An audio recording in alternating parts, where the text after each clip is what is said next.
मध्ये आणून त्यांच्यावरती प्रार्थनेचा दबाव टाका, बायबल वाचण्यासाठी त्याच्यावरती प्रेशर टाका, प्रार्थना करण्यासाठी गुडघे टेकण्यासाठी त्याच्यावरती दबाव टाका, कर प्रार्थना, घे बायबल वाचायला, तुला भाकर नाही तशी. पण आजच्या स्त्रिया जे आहे तुम्ही निर्कारण सांगा, मोबाईल हातामध्ये देतील पण बायबल हातामध्ये देणार नाही.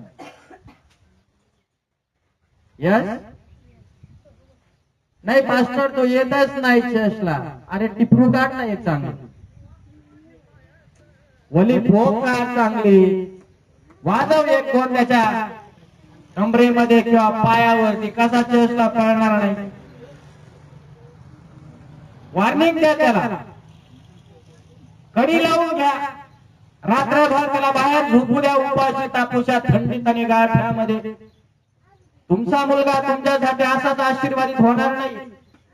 नाव लौकिक केलं पाहिजे तुमच्या मुलाने तुमचं, माझ्या मुलाने माझं, हे लक्षात ठेवा.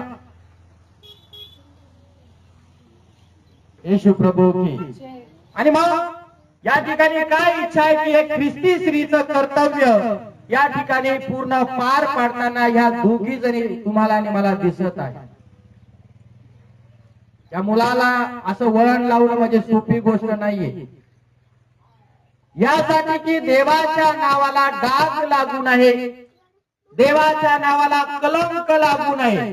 का आया चर्चला आल्या, आजी चर्चला येते, बाप चर्चला येतो आणि मुलगा तिकडे अर्धी क्वार्टर मागतो. मग डाग लागतोय का नाही? यस किंवा नो सांगा मला.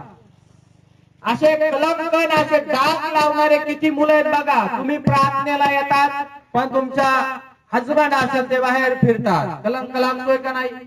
कोणाचंही उदाहरण तुम्ही त्यामध्ये ऍड करा, जोडा. तुम्ही तुमच्या आणि माझ्या लक्षात येईल की तुमच्या आणि माझ्या तारणाऱ्या प्रभूला, तारणाऱ्या ख्रिस्ताला कलंक लागू नये, डाग लागू नये. म्हणून तुम्हाला आणि मला एक ख्रिस्ती आई या नात्यानं तुम्हाला आणि मला तुमच्या मुलाला शिकवण देणं फार गरजेचं आहे.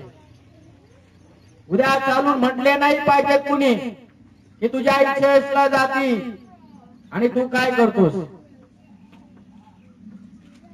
अनेक प्रश्न उभे राहतील.